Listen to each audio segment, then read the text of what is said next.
Hello, welcome back to Any Given Sunday. We are a mother-son combo. I'm Shonda. I'm Brandon. And this is our podcast. And it comes out any given Sunday, but just not every given Sunday. That's a fact. That's a fact. Make sure you guys drop a question for us to answer for next episode. So wherever you're watching the podcast at, in the comments, drop a question and we will answer it the next episode. So the first thing we're going to talk about is faith. And Brandon, I have a faith question for you. Okay. So at your graduation, you just recently graduated from college with a degree in communications. First time walking, by the way. You know what I'm saying? COVID, baby. Yes, he was. Yes, he didn't get to walk in 2020 because 2020. You know, you got to make sure everybody knows that because a lot of people seem to forget, but I didn't. But go ahead. So this is his first graduation since he was 5 years old and graduated from pre-K. Shout out Miss Wanza. Yes. So anyway, Brandon, at your graduation dinner, you made a big announcement to the family while you were giving thanks for everyone gathering. And it was quite news to me. You told the family that while you were in college, you struggled with gambling. Oh, I forgot about that. I had no idea where you was going with that. I had no idea where you were going when you said it the first time. You knew I struggled with it. No, I did not know you struggled with gambling. I knew you were wasting money betting on sports. Well, waste is a strong word. Waste is a strong word. And I wasn't betting on like sport. Okay, all right. Yeah, so anyway, this is not story time, but I would love for you to talk about how you came out of your gambling addiction and what role your faith played in that. I think it was a lot to do with, God. He let me realize the real behind the gambling. Like, I got in because I was like, okay, why not? Like, this seems kind of fun to do. I mean, I had nothing else really to do. So it was like, okay, let me just go ahead and put a couple dollars on this. And then I got lucky and I hit. I was like, oh my goodness, they gonna give me this money? Okay, bet. So then I'm like, okay. So then little did I know that they got me. So I'm like, okay, bet. So we won and I'm like, all right, let's keep playing. Now that I won a little bit, I'm trying to win a little bit more. You feel me? I'm trying to double. Yeah. So then a guy was like, yeah, this is just not what we doing. So he let me win. And then he realized, I think it was all about like, once I won, I don't think my head was in the right space. Didn't give the glory to God. Even though I don't even think gambling is like an addiction? No. I don't think God wants us to gamble. No. Okay. Okay. That's why I was like, yeah, it just didn't feel like very godly. And then I won, and then I was just using that money instead of like, all right, I'm yapping. But basically, more of the story is like, once I won, I ended up keep betting, and I kept losing. So all the money that I ended up winning, I ended up losing. And I think that was God's way of telling me, yeah, you definitely do not need to be doing this. So the real thrill, it wasn't even sports betting for me. It was the casino. Like, I went in there, and that's whenever I won big money. And then What's big money? It was like 600. Oh, okay. 600. Big money to college students. 600. And then I got one big purchase, and then the rest, I went right back to that casino and gave it all back. Every last dollar and more. So what did you learn about temptation through this whole thing? Oh, it could be addicting. And like, you don't even understand why you're in the process of gambling. Like, I started going every day because I was like, first of all right, the setting matters to me, because if I was in Texas or like somewhere where I had things to do, I don't think I would have went that much, but it was just like, well, we're in the off season. We didn't have anything, not too much going on. So I was like, all right, I'm finna just go back up to this casino, because why not? I'm 21. Like, it just made sense to go. But the thing is, like, it was just, I didn't realize I was being tempted to go. And that temptation was hitting more money, making more than 600. I was trying to make 1,000. And then once I made 1,000, I was trying to make 2,000. And it was just going to be a reoccurring cycle. And I realized that once I lost all my money, well, it took me, I had to lose my money. I'm gonna be honest. That was the way for me to learn, and God knew that. He knew that. Because once I lost it all, that's whenever I started self-reflecting. I was just like, what am I doing? What am I doing? So yeah, the temptation was, it wasn't anything like I've ever experienced. So yeah. Very interesting. And so you learned about the lure of temptation. You learned about rock bottom. Yeah. You learned also about being broke. But uh, you learned about God speaking to you through these situations. And did you feel comfortable when you were gambling? Comfortable as in what? Like the setting, the environment. Oh no. It just wasn't like. So would you say that was like the Holy Spirit giving you a discomfort? Yeah, it was just like, you're not supposed to be in here. And you just like, and you try to tell yourself, oh, okay, it's not like I'm partaking in what they're doing. I'm just sitting here trying to win me some money so I can, no. It was just, the whole thing just felt wrong. And I was just trying to convince myself that it wasn't that wrong. And once you start doing that, you're already in too deep. So what pulled you out? I mean, you hit rock bottom and then you just made a decision, I'm not doing this anymore? Oh, yeah. It was just like, then once I got my next stipend of money, I was just looking at it, and then the guys were like, casino? And I was just like, no, that's just not where I wanted to be. That's not where I wanted to. I didn't want to fall into a cycle because I was just in a cycle, and it just took a little self-reflecting for me to understand that, okay, yeah, no, you don't want to do that. You don't want to just go in there, spend all your money, and then end of the month have $0 to your name, and just, yeah, it was just not good. And why did you confess this at the family dinner? We had never heard this before. And here you go. Not your grandparents, everybody Okay. there like, oh my gosh, the boy was addicted to gambling. Okay, I'm glad she said that, because she put me on the spot. First of all, she put me on the spot. She goes, Brandon, it's time for you to give a speech. Never, and this is another thing. Now, if y'all refer back to the early video, she doesn't give no pretext. She never tells you before what she gonna do. Like, if we going somewhere, 5 minutes before we go, she gonna be like, hey, we're going here. So you didn't think at your graduation dinner you needed to say thank you to people? Mama, see, I'm a COVID baby. Have I had a graduation dinner? Like, come on now, she not. You went to your brother's. He didn't do that? Braylon? Bryce? Well, Bryce, he didn't graduate.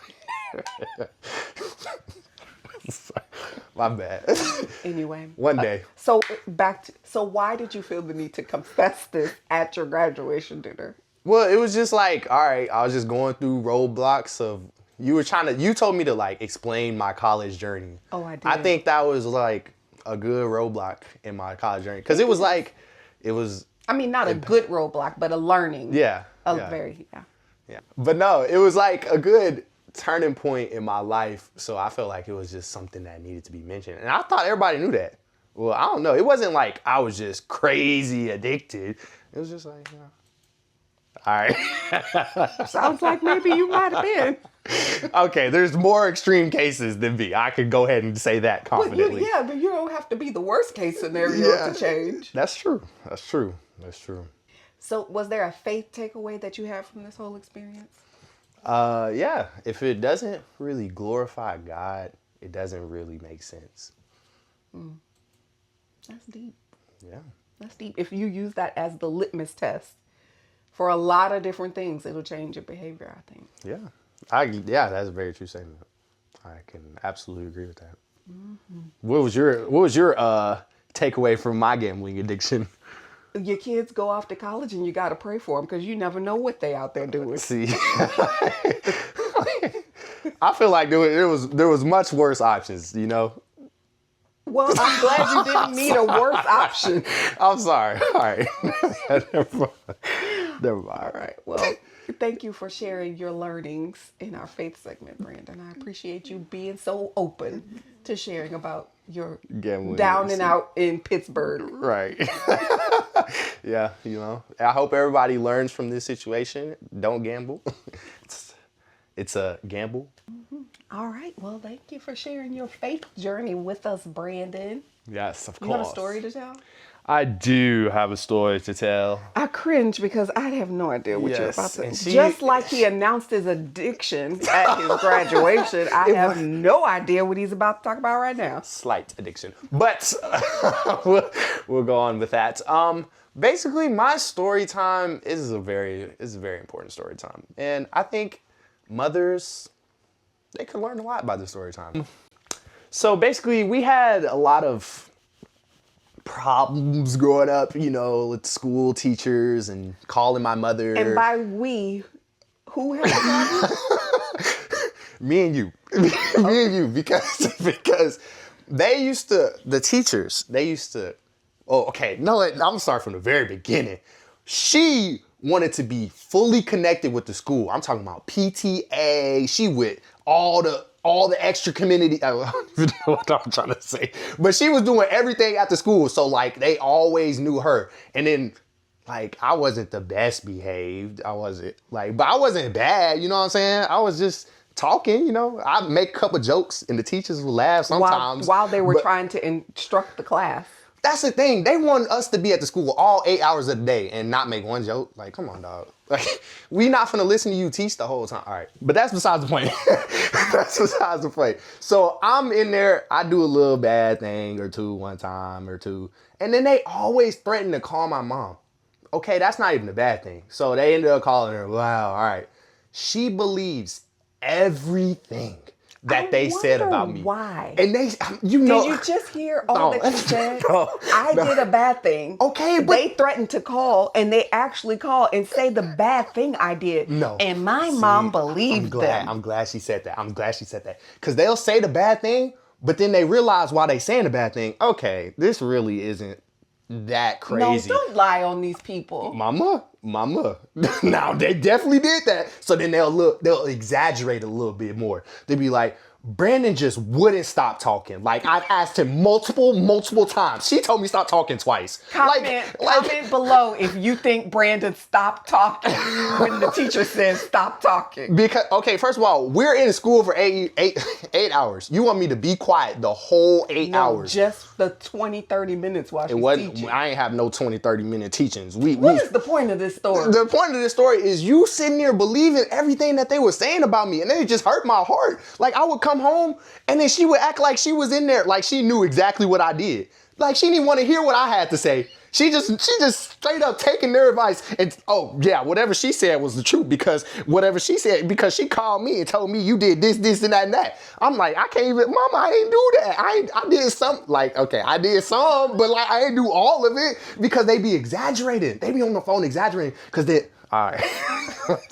Because they literally know that what I did wasn't that crazy. It wasn't that crazy. What was the worst call that I had? Nothing. Like, she can't remember. No, it was the one where I had to go up there for the meeting with multiple of your teachers at one time because they were all fed up with you. Oh my. What grade was that? Sixth grade. Yeah. No, okay, but that was me getting to a new school. I had to like show everybody I was funny. Like, and I was also the PTA president. And that was the thing. The PTA president's son is having to have a conference with multiple, like a panel of sixth grade teachers because of this. No, they was jumping exaggerated behavior. They was jumping me because I would act out in like 2 or 3 of those classes, but like all of them, come on, dog. They was just like, if y'all all get in here and y'all say that Brandon did a little bit of that in our class, then we could really get him in trouble. These like people don't want to stay late to meet with parents. Then why did they? Over lies. Mama, they was trying to get rid of me. Mama. They were not trying to get rid of you. They were trying to figure out, you come from a good home. Why are you acting like a vagabond? That's what they were trying to figure out. So talking is bad. Yes, if it's during class. Okay, is there a moral to this story? Yes, stop believing everything you hear. You gotta ask. Parents, you need to ask your son. Doc said no more parents. PSA. No, parents, you need to ask your kids before the parents, because them teachers, they will exaggerate. You know your aunt is a teacher. You're saying she lies on children? I'm sure of it. She probably don't say all of it. She finna watch this. She is gonna watch this. But listen, all these teachers, there are teachers that are gonna watch this. Yes. And they're gonna tell you that they don't care that much about you to lie on you. See, teachers, y'all know, because I was a YMCA director and I know when that little kid, they would be bad, but like, The parents, they So always want to you have their kids lied. back. No. You just said no, it. you're Yeah, not now even letting we're me getting to the talk. truth. No. The parents will always, like, they'll have their kids back first. So then, like, okay, Lil Johnny, he hit somebody in the back of his head. Well, then they'll ask, well, why did Lil Johnny do that? And then that's when the exaggeration get in there, and they'll be like, well, he seemed a little angry today, and then he walked in angry, he didn't get his food, and then he smacked him in the side of the head. I don't know why he did that. Okay. So you're saying I'm going to go with you on this. I'm trying to remember my point. That's why. I'm going to go with you on this. So I think you're saying you wish that I would have had your back. Yes. And not believe what the people were saying. Yes. Thank Okay. you. Yes. You know what? When you were in 3rd grade, I did. And when you were in 4th grade, I backed off it a little bit and then in 5th grade, I had to let it go a little more. And by the time we got to the 6th grade panel, everything they said about you was true. No. Yes. Okay, Yes. I did have a bad news. Okay, I do remember one time in 4th grade, like I had a bad 2 days in a row. The first day I did something dumb, like just completely dumb. I think and you then, all are seeing why I believe these people by the time he got to middle school. Okay? They was like, we're not gonna tell your mom. I was like, oh my God, thank you.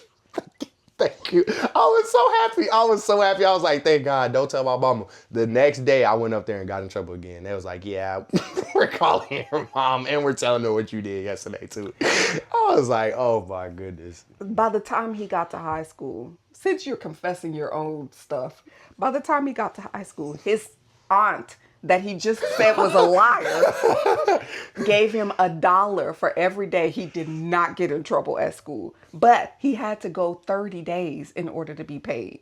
You know how many times this child was able to go 30 days without getting in trouble at school? It was a She scam. never had to pay him. It was a scam. She never had to pay You him. just told them people she scammed me. It's cool. No. It's cool. You couldn't string it together. Because, like, they was out to get me, dog. I'm gonna be honest. Like, when you make the whole class laugh, the teachers just get a little bit more angry at you. And that be the thing. Like, when everybody laughing, ooh, they be mad. I think the dog. Lord is going to make you a teacher just so you can get back some of what you gave out. What? But I wasn't like just crazy disruptive. Like, I'm You still sound doing the like work. it. You just said you had the whole class laughing. Yes, that's an instance. Like, that's just like, what, 15 seconds out of a 50-minute class. Disruption. But we getting back on Oh my task. gosh. All right, yeah. Okay, thank you We're for done. thank you for the story time, We're Brandon. done.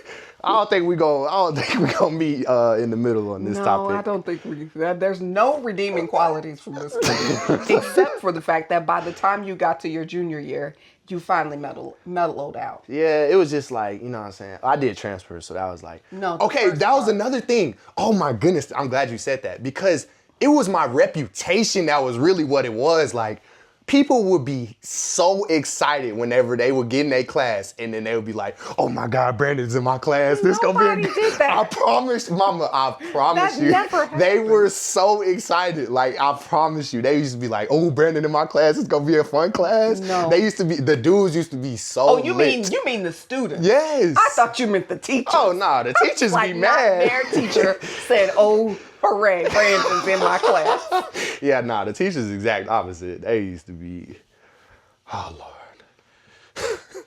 But nah, the student, that was what it was. My reputation was getting me in trouble because I had to fulfill that reputation. But like, and then I just started toning it back. You know what I'm saying?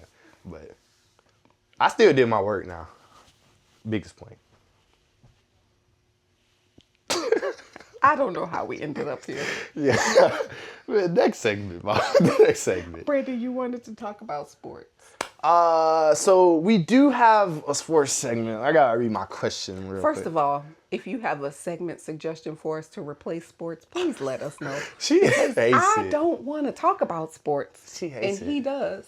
And I feel here like we are. we're gonna meet in the middle here. This is like a parenting question. Okay. So, let me see. LeBron confronted Stephen A. Smith about his comments about his son Bronny. To be as respectful as I possibly can be towards LeBron James. I am pleading with LeBron James as a father. Stop this. stop this. We all know that Bronny James is in the NBA because of his dad. All right. So now scroll down, brother. Keep my son's name out your mouth. At least that's what it looked like. All right, stop it. So, you hear Stephen A. Smith's comments, and what are your thoughts on that? Like, do you feel like he was out of pocket for talking about LeBron? He's been talking about that man's son, saying like, what, he can't play basketball? Well, yeah, it was a point in time. This was earlier in the year where Bronny just wasn't really performing that well, and it was just he was the hot topic in sports, so everybody just had an opinion on that. But then Stephen A. kind of like, well, he kind of took it too far. Like the way he just did that. What do you think about that? The Stephen A. or LeBron? Yeah, Stephen A. What's he say? Was he trying to say, don't tell me not to talk about your son? Who? Stephen A.? Yeah, what was... Oh, no. That first clip we watched, that was like the first thing that happened. So like Stephen A. was just saying like, Bronny is only in the NBA because of his dad. Like, he's not performing well. Stop embarrassing your son by putting him in the game early. Like, he was saying like, just... We know that. He was trying to say, like, everybody knows he's only in the NBA because of you. And then LeBron went up there and he was like, hey, little bro. Hey, this was yesterday, I think. He was just like fed up. He said, keep my son name out your mouth. And I want to know your thoughts on that. What do you think? Is LeBron in the wrong or? Well, if someone were talking about my son and it weren't true. So you feel like Bronny deserves to be in the NBA? I mean, they drafted him. Ooh, there you go. There you go. See, now you be having good sports take. That's a good sports take. No? I don't know. I just feel like if they drafted him and put him on the team and paid him money and gave him a uniform, put him in the game, they must think he has some redeeming qualities. Yeah, that's a very true statement. I agree. I agree completely. And so you do agree that Stephen A. was in the wrong by saying that?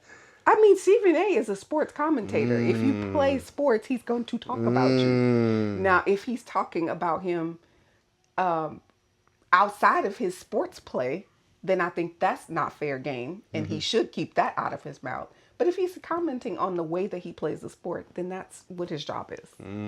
So LeBron shouldn't have pressed him like that?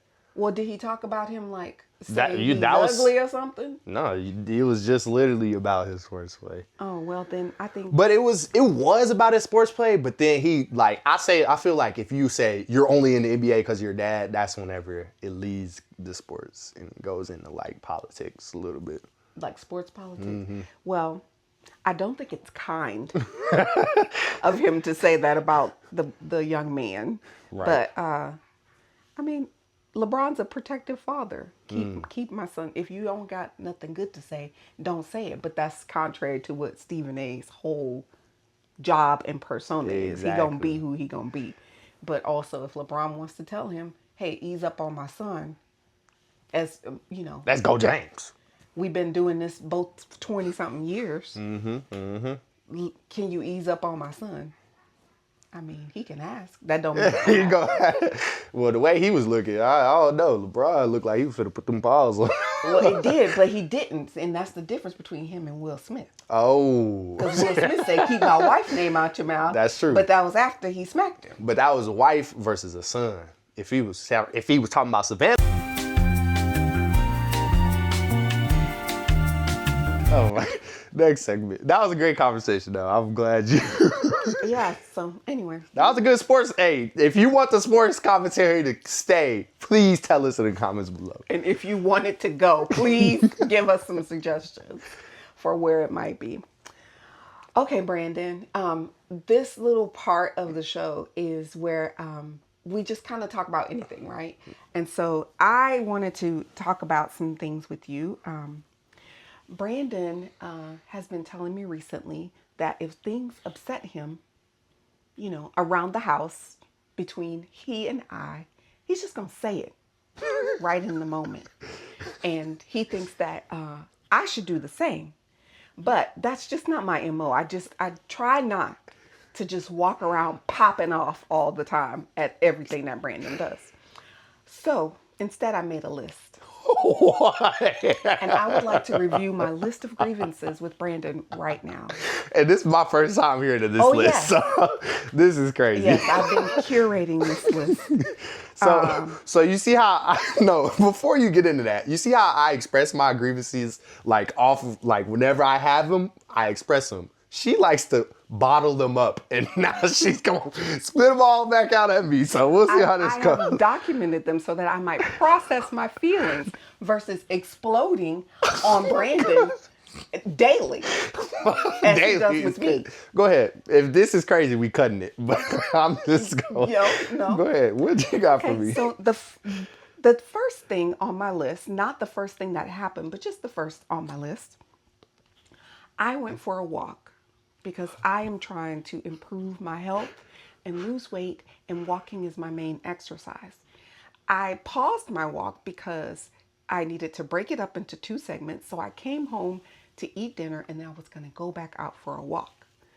I'm sitting at the table eating my dinner. Brandon walks into the kitchen and says, "Woo! Woo! Woo, child! You stink! You just gonna sit in here stinking like..." No, she's adding that. She added that. I said, I walked by. He said I had a terrible odor. That's a quote. No, that is not odor. it. I know what it is. I said, woo. Because I walked by and it just hit my nose. I was like, ooh, wow. So that's a strong odor, Mom. Like, that's all I said. And then I didn't know, like, she just smelled like outside. But I didn't know she was doing the half walk. She ain't tell me that. I just provided my because opinion. I normally sit around smelling like a walk. No, that's why I was confused. I was like, Mom, do you know you smell like this? Like, you just... All right, that's on me. You know what? I was wrong, but like, when I have, like, you know, go ahead. I was in the wrong.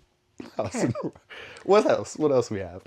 The next thing on my list is Brandon makes breakfast for himself every day. It is an extravagant affair. Oh.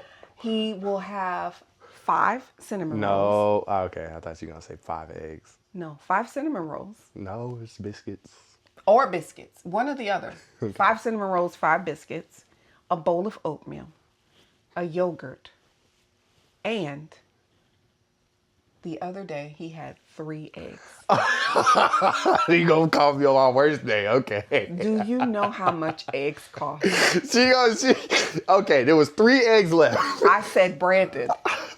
Gosh, I'm explaining everything because How she's telling y'all half of the story. She's telling y'all half the story. It was a plate overflowing with eggs.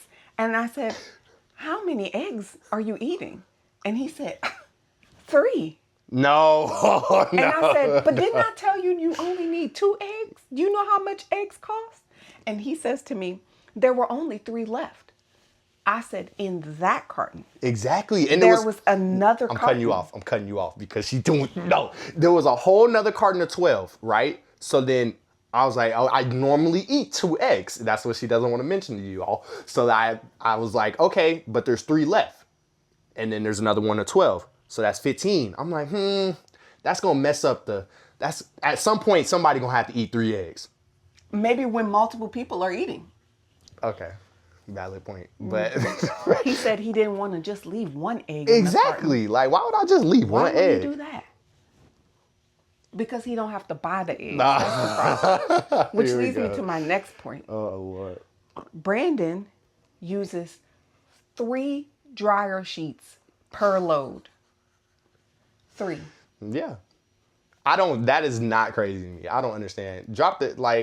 She doesn't understand that, like, the dryer sheets make your clothes smell good. And I guess she just like her clothes to smell normal. I like mine to smell good. You feel me? Like, 3 is on a bad day. I really throw about 5 or 6 in there. We know. but that's whenever I get them. When I get them, I throw about 6 in there. And when's the last time you bought some? Man, like, why we gotta do that? Why we gotta do this? She tried to expose me, y'all. It's all right, though. She said, you gonna throw this video. Okay. Okay. So comment below if you think using 3 dryer sheets per load is excessive. That's not. It is. How many you use? 1. That's crazy. Like, what are you even putting it in there for? Like, it's not doing nothing. Okay. All right. That one dryer sheet got to do all your clothes. Like, come on, dog. No. Ugh. Anyway. Okay. Brandon temporarily worked at the same place that I work. And I was told I needed to get a door code. So I go to the person who does the door codes and I say, this is the code that I would like. And she puts it in and she says, that code is already in use. Random. Like, who would have the same code as me like that? Who would have a 4-digit code that's exactly the same as the 4-digit code I want to use? You passed it down. Come on now. And she's like, that's weird. So she puts it up and she said, Brandon, What's wrong with why are that? you using my passcode? That is a universal. I ain't trying to expose us on the thing, but that's a universal for this household. I'm pretty sure you know what it is, huh? Okay, like, come on now. She trying to act like she had expressed that with the whole household, and then she asked me what 4-digit code. I'm like, well, the only one I know. So now everybody knows the household 4-digit code. Yeah, That is crazy. We probably should change that. That is exactly what I realized. Because you just using it all willy-nilly. No, okay. Out in the streets. What All are you right. 4-digit? Oh, let me tell you my mama's code. Wow. Yeah. Anyway, that's my short list of things that... Short list. I'll keep going. I bet. I'm surprised you stopped. I would think that you would rather me rationally talk to you about these things versus in the moment arguing with you about them. Well, you sure do argue about a lot of others, so I'm surprised you ain't. All right, never mind. I'm sorry. All right, we just go. I'm gonna let you make it. Any closing thoughts you want to share? I appreciate everybody for tuning in to today's podcast, and hope you tune in for maybe next week, maybe the week after, maybe 2 weeks from now. We don't know, but it's Any Given Sunday, so could be this Sunday, could be the next one. I think we are going to come back next Sunday because this week is a big week. It is. What's happening this week? This Friday coming up, March 14th, we have our pro day in Pittsburgh, Kansas, where I will be performing at the top of my abilities. It's his workout for the next level of his football experience. Yes, a pro whatever day. it might be. Yes. So prayers for a good performance, and I will try to catch some video, and we hope to come back and recap the whole thing next week. Any Given Sunday. Thanks for joining in. Be sure to like, subscribe, put us a question in the comments. Let us know how many eggs, how many dryer sheets is just too many. And if you believe Brandon's teachers were telling the truth about him. Okay, the whole truth. And nothing but the truth. Yeah. All right. We'll see y'all next time.